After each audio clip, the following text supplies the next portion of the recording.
ये मध्य प्रदेश का कर्मचारी चयन मंडल है। इसका काम मध्य प्रदेश के बेरोजगार युवकों को नौकरी देना है। पिछले 10 साल में इसका नाम कई बार बदला। पहले व्यापम था, फिर ये प्रोफेशनल एग्जामिनेशन बोर्ड यानी पीईबी बना और अब कर्मचारी चयन मंडल। लेकिन मध्य प्रदेश में बेरोजगारों की किस्मत नहीं। इसकी बानगी है राज्य में होने वाली पटवारी की परीक्षा, जो लगभग 5 साल बाद आयोजित की जा रही है। 6,500 से ज़्यादा पद हैं और इसके लिए लगभग 13 लाख आवेदकों ने आवेदन भरा है। आपको जानकर हैरत होगी कि इसमें न्यूनतम योग्यता जो है वो स्नातक यानी ग्रेजुएशन है, लेकिन उसमें 1,000 से ज़्यादा उम्मीदवार ऐसे हैं जो पीएचडी हैं।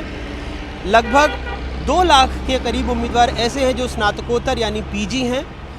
लगभग 85,000 से ज़्यादा बच्चे ऐसे हैं जिन्होंने कोई प्रोफेशनल डिग्री यानी इंजीनियरिंग की डिग्री ले रखी है, और 5,000 से 7,000 बच्चे ऐसे भी हैं जिन्होंने इंजीनियरिंग में डिप्लोमा ले रखा है।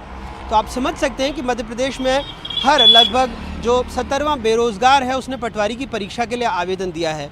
मध्य प्रदेश में रोज़गार ब्यूरो के आंकड़े खुद कहते हैं कि 30 लाख से ज़्यादा तो रजिस्टर्ड यानी पंजीकृत बेरोज़गार हैं।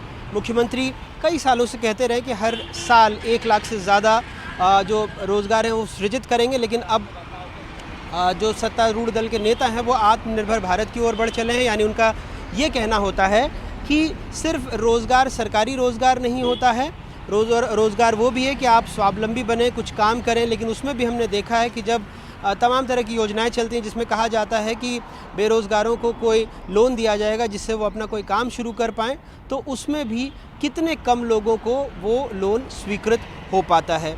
तो फिलहाल जो व्यापम था वो कई सारी वजहों से सुर्खियों में रहा था और इसलिए शायद पिछले 10 सालों में कई बार इसके नाम बदले गए हैं। लेकिन 15 मार्च को जो पटवारी की परीक्षा होगी उसमें 13 लाख बच्चों ने जो आवेदन किया है, और उम्मीद करते हैं कि कम से कम इस बार परीक्षा हो जाए, क्योंकि पिछले 5-7 सालों में मध्य प्रदेश पीएससी जो भी परीक्षा कर रही है वो कहीं ना कहीं कोर्ट कचहरी के चक्कर में ही फंसा हुआ है। कई उम्मीदवार जो हैं वो उम्र की सीमा पार कर चुके हैं, कई सालों से तैयारी कर रहे हैं, बावजूद इसके सरकारी नौकरी उनको नहीं मिली है। तो इस बार उम्मीद करते हैं कि कम से कम जो बच्चे परीक्षा में बैठ रहे हैं और जितनी भर्तियां हैं उसके अनुपात में जो नौकरियां भरने वाले बच्चे हैं उनकी परीक्षा हो जाए, इंटरव्यू हो जाए और आखिरकार उन्हें सरकारी नौकरी मिल जाए, क्योंकि इसी उम्मीद में वो दिन रात मेहनत करके पढ़ाई कर रहे हैं।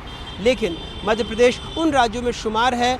हाल फिलहाल में सीएमआई के आंकड़े ने ज़रूर कहा है कि बेरोज़गारी की दर कुछ कम हुई है, लेकिन हकीकत ये भी है जब आप देखते हैं कि एक पटवारी की परीक्षा के लिए 6,000 की वैकेंसी के लिए 12-13 लाख बच्चे उसमें आ जाएं। इससे पहले हमने देखा था कि जो चपरासी की भर्ती थी उसमें भी लाखों लाख उम्मीदवार थे जो पढ़े लिखे थे, पीएचडी थे, इंजीनियरिंग थे, एमबीए कर रखा था उन बच्चों ने, वो भी उसके लिए भर्ती प्रक्रिया के लिए लाइन में खड़े थे। भोपाल से अनुराग द्वारी, एनडीटीवी इंडिया।